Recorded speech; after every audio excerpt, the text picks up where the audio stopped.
What's going on, everyone? It's Justin here, and today I've got the full comparison for you between the Apple iPhone 5S and the HTC M8. I do know the 5S came out fall of last year and is considered Apple's flagship for 2013, while the HTC M8 is HTC's flagship for 2014, coming out just a few days ago. But as you guys know, when the next generation of iPhones come out, I will be once again comparing it to the HTC M8. But right now, my intention is to try to bring you an honest comparison between both of these current flagships from these two companies. And although both of these devices do suit different consumers, I'm sure that a lot of people will be trying to decide between both of these phones upon their buying decisions. So without further ado, let's get into this comparison. So the first category we're going to start out with is the hardware, and it really goes without saying that both of these devices scream build quality with the aluminum construction throughout the device. Both of these companies have also manipulated it differently, the HTC going with a rounded, curved design around the edges, also with the brushed metal material, while the iPhone 5S is reminiscent of its predecessor, the 5, with the smooth finish and the more squared off edges. The iPhone 5S is available in 3 different colors: the gold you've got here, silver, and also the space gray. On the other hand, the HTC M8 comes in gunmetal gray, which we've got here, the silver, and a gold as well. The HTC M8 weighs in at 160 grams as opposed to 112 grams on the 5S, and it comes in at 9.35 millimeters thick as opposed to 7.6. But that is to be expected with the evidently larger form factor of the HTC M8. On the bottom, you've got a micro USB port that is pretty much standard throughout Android devices, but also your headphone jack that has now been moved to the bottom, while on the iPhone 5S you have your proprietary lightning dock connector that is a reversible cable, but you also got your speakers, while the M8 has its really well-known boom sound speakers, and you've also got your headphone jack. On the front, you've got the buttons on the bottom, and both of these companies have taken a different approach. The iPhone having a home button, just like we saw on the previous generations, while the HTC M8 now has on-screen buttons, moving away from touch capacitive buttons on the previous generation. And the iPhone 5S featuring a Touch ID fingerprint sensor for unlocking the phone and for App Store purchases. The iPhone 5S ships in 16, 32, and 64GB configurations with non-expandable storage, while the M8 comes in 16 and 32GB, allowing you to upgrade up to 128GB through a micro SD card. When you take a look at the displays, you can tell that the HTC One is significantly larger, with a screen size of 5 inches with a 1920 by 1080 Full HD resolution at a 441 ppi, as opposed to the iPhone 5S's 4-inch 1136 by 640 resolution 326 ppi Retina display. And I would come to say that both of these devices have a really nice looking display, and I think it matters more about the screen size that you're looking for as opposed to the PPI resolution, as theoretically the eye cannot distinguish any pixels above 300 PPI. And although I would say those added pixels give it more of that pop factor, I would say that the iPhone 5S still has a great looking display and you can't go wrong with either. Onto the software, I would say that this is probably one of the biggest differences between both of these phones aside from the screen size. On the HTC One, of course, you're running Android 4.4 KitKat, in fact it ships with it, and also HTC Sense 6 UI. On the iPhone 5S, of course, you're running Apple's iOS 7 that added and showed some improvements in the functionality and visuals of the overall user interface. So first, we're going to take a look at the HTC One, which is powered by a Snapdragon 801 processor clocked in at 2.3 GHz and 2 GB of RAM. But now let's just take a look at the Sense UI. In fact, it is Sense 6 that HTC did show off on Tuesday. And here's just a look at Blink Feed, which is pretty much Flipboard on your home screen towards the left of it. Something that HTC has really wanted to encourage over the past few years. And here's just a look at the app drawer, which pretty much remains the same. Very easy to access your applications and sort them nicely. You can also hide and unhide applications that you may not use as much. Here's just the card layout of the recent apps, so you can close those all at once. You can also very easily access Google Now from virtually anywhere. Just hold down your home button, slide up, and you're at Google Now. The device has really performed well over the past few days I've had with it. It is very snappy, everything functions just fine, really no problems with that at all. Taking a look at the notification dropdown, you can see it is very clean, very simple, something that I've really liked, and it reminds me a lot of the stock Android experience. You also have your quick toggle settings there. Just slide down and tap the top right corner, and there you're taken to all your toggles. You can also edit that and change what you want or don't want on that menu. And here's just a look at your settings. So I think with Sense UI, they have done a very good job with Sense 6. There's also a cool feature where you could double tap to wake it, double tap to put it to sleep, kind of like LG's knock function. Slide up to take you straight to the home screen, and also you could turn it off and slide left, and that would take you to the blink feed, as you can see here. They've also changed up the camera app through HTC Sense 6. So it gives you a really clean interface, and when you tap the settings, it actually gives you quite a bit of options, such as the ISO, the white balance, stuff like that. You can also use the preset filters, and looking at the photo modes, you can also do dual capture, which will record video on the front and rear facing camera at the same time, which I definitely think is a pretty cool feature. So you've also got your Zoe camera, and you've got selfie mode, that's what they actually call it, and you also have your Pan 360. Swiping either direction on the screen will also switch cameras. So there you go, that was KitKat 4.4 and HTC Sense 6. So ripping out the iPhone, you could tell that it gives you a very different experience right off the bat. It is powered by an Apple A7 processor clocked in at 1.3 GHz and 1 GB of RAM. So here's a look at Control Center, where you've got your on-off toggles on the top, brightness slider, and also some quick access utilities on the bottom. Swiping down from the top, you have your notification tab of your all notifications, missed notifications, and also what your schedule looks like for today and weather conditions around you. So I personally don't really use a calendar, but I definitely find it to be very handy. And you've also got the Touch ID on the iPhone 5S, something that the HTC M8 does not have. But as you know by now, the iPhone doesn't give you nearly as much customization as you would get on an Android phone perhaps. You can add widgets to your home screen, format the stuff around, and really give you the customization, but instead it gives you a much more upfront look, and personally I'm actually fine with that, but I've also really come to love customizing my Android phones just the way I liked. So I feel that the decision would be based a lot on whether you want a more simple upfront experience, or if you want to really get into your phone and customize it around just the way you would like it. And perhaps if you get bored, very easily just install a new launcher and have a new look to it on your Android phone. Which on the iPhone, you really don't have those levels of customization unless you were to jailbreak it. Taking a look at the camera, the interface just lets you swipe left or right between the different functions or modes, and in photo mode you also have some filters built into it, live filters. You also have HDR Auto on by default on the 7.1 update. But to cap it off, I will say most of your decisions going to be based on personal preference. Of course, there's going to be a ton of people out there who are going to be pointing you to either ways. However, you really have to try it out to decide what will suit you better. People nowadays take tons of pictures with their cell phones, as more often than not you're going to have it with you, and it's very easy just to take it out and snap your picture, so of course the quality is going to be extremely important. HTC the past few years has been known for stepping back on the megapixel race and taking a different approach to their cameras.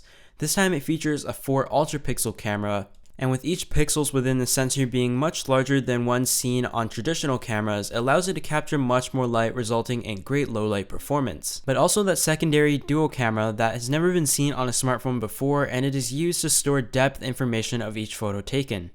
The iPhone on the other hand hasn't really been pulling ahead on the megapixel race either. They have stuck to an 8 megapixel camera, and that being said, it takes some great photos. Apple's also wanted to improve upon its low light performance on the 5S, upgrading the flash to a dual flash, which actually does a very good job. Flipping it over to the front, you've got a 5 megapixel sensor on the HTC One and a 2 megapixel front facing camera on the iPhone 5S, both being able to record in high definition video. Taking a look at the camera app of both these phones, we're going to start out with the iPhone 5S, and there you've got your different modes on the left side, and on the right side you have your HDR options, flash, and also the ability to change between cameras. I really like the fact that you're able to slide between the modes, whether it's panoramic, square image for if you're taking Instagram photos, it will automatically allow you to frame your shot. You also have some live filters there and switch easily between the front and the back facing camera. And with the iOS 7.1 update, they made HDR Auto, so it would automatically detect whether it should have it on or off. And in the gallery, you actually have a few options now. You can auto enhance the image, which normally just raises the brightness and the contrast. I find myself using that quite often. And here are also some filters that you can apply to your images. I actually don't find myself using many of them as I'm not a huge fan of them. However, there's one that I use all the time, which is fade. You can also very easily select your images for sharing or printing. But I gotta say, I really like the interface on the iPhone, and it pretty much has all I need. Moving on to the HTC One, I did say that there was a rather simple interface, but also quite feature-packed. By tapping the settings button, you have the option to change your ISO, customize all your settings, and even save it as a preset to very easily access it for use in the future. There you've got your auto mode that it's on now. All the photos you'll see in this test are taken in the auto mode with the automatic settings. You also have a few live filters there, and there's just a menu, and I have to say I really like the rounded icons that they have done this time around. You also have some features borrowed by Samsung. There's just the dual capture, and it will record video or take a photo from the front and the back facing camera at the same time. And you can also slide between the cameras by sliding down or up from the edge of the screen, which will switch to the front or back facing camera. As you may know, the HTC One also has a dual camera, and what that does is allow it to store depth information and allow you to edit the focus in post, which we're going to test right now. So let's head over to the gallery there, and for the most part it seems rather traditional, but by tapping edit and the effects menu, it allows you to add a whole bunch of cool things. Foregrounder, seasons, the dual camera refocusing, and that is all utilizing the secondary camera that has all the depth information about the focusing. You also have your filters, your frames, and your crop tools. So now we're just going to test out the dual camera feature. It is focused on the front thing, you can see right there. So now we're just going to tap on the GoPros. You can see it pretty quickly focused. I found that it needed to be in a good condition to work well. At times it does seem quite artificial, but you can see in this case it actually works very well. And like I said, taking a look at the other features, you've got your filters, the frames for it, and also the tools for cropping. So now let's take a look at some of the images I took on both of these phones. You can see the HTC One has a more flatter look as opposed to the Apple iPhone 5S, and it wasn't just today. I actually noticed that yesterday in both the video and photo modes, it had a much flatter image compared to the other phones. And it is also likely possible that there's a software update to follow to fix the processing of the images, as from the initial reviews, there were some complaints about the camera just not looking that good at all. Although I feel it looks okay, it definitely could be much better, and I think a lot of these things could be fixed in a software update. You could tell from here that in optimal conditions, the camera on the M8 does look very good. It isn't bad in any means, but like I said, it just seems like the image is overly flat as opposed to, like you can see, the iPhone 5S, where the colors and everything just look much more saturated, a little bit more contrast in the images. When it came to the low light test, I was actually somewhat surprised. Yes, the flash on the HTC One was on. It was able to capture a little bit more contrast in the low light images, but you could see in general, I'm pretty sure most of you would agree with me that the Apple iPhone 5S and its improved LED flash and dual flash definitely did a much better job. However, if this was the iPhone 5 with the previous flash, it would have been a whole different story. So moving up to the video quality between both of these phones, they both of course shoot 1080p. You can see that the HTC One once again has a little bit of a flatter look as opposed to the iPhone 5S. Whether you like that or not is up to you, so it really comes down to the personal preference, but both are able to shoot some sharp video, and in optimal conditions, the iPhone 5S over the past 6 months has really performed amazing for me at least. But the HTC One, on the other hand, for people who enjoy a flatter look in their videos, as you can see here, more toned down, I'm sure you will like the camera on that. As for the front-facing cameras, the iPhone 5S has a 2 megapixel camera as opposed to the 5 megapixel front-facing camera on the HTC One M8. So just take a look at the images here and let me know what you think. As you may know, the speakers on the HTC One are absolutely amazing, and I don't care if you're an Apple fanboy or anything, once you listen to these speakers, there's no way you could say they don't sound good. And something that I really hope more companies catch on to is by placing the speakers in the front. So let's go ahead and give you some testing at the same volume.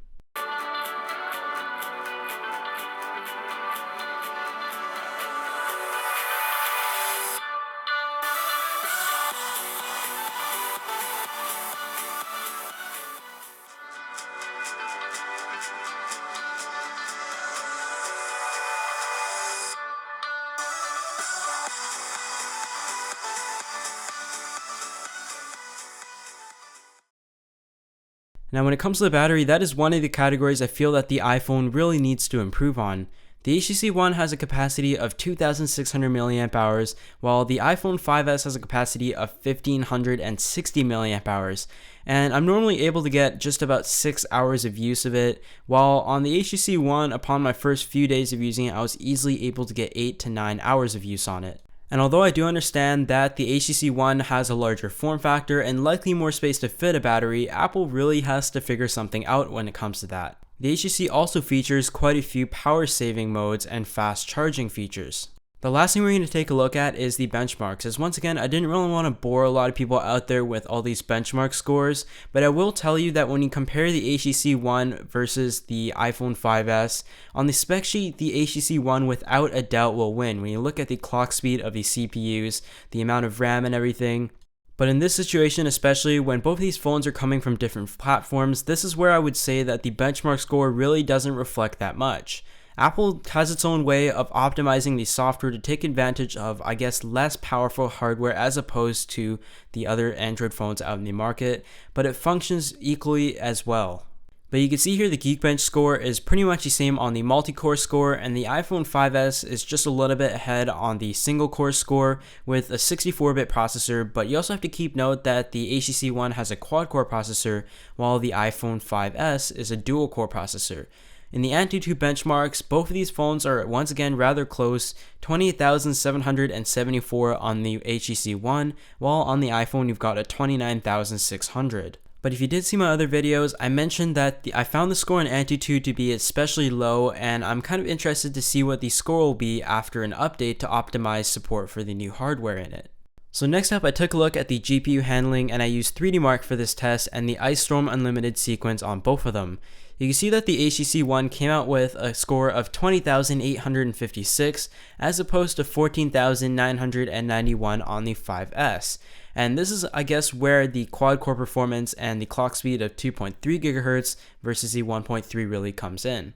And although the score came out 30% better on the M8 than the 5S, I'll rest assure you that you will not notice a 30% improvement when running graphics or graphic-intensive games. So now on to my final verdict. I'll tell you straight up that most of this decision is going to be based on personal preference, whether you want a larger form factor, or most importantly, whether you want to run Android or iOS 7. And I know there are going to be fanboys on each side, but I will tell you honestly, from an iPhone and Android user's perspective, that both of these phones do perform very well. The HTC One is a top-notch eligible smartphone, and the iPhone 5S I've had a very good time with even 6 months later. And what I would recommend is to go down to the store and try out both of them before making your final conclusion. But aside from that, I hope you guys enjoyed this video, and leave your questions in your comments if you have any, and I'll try my best to answer them, and I'll see you all in the next video.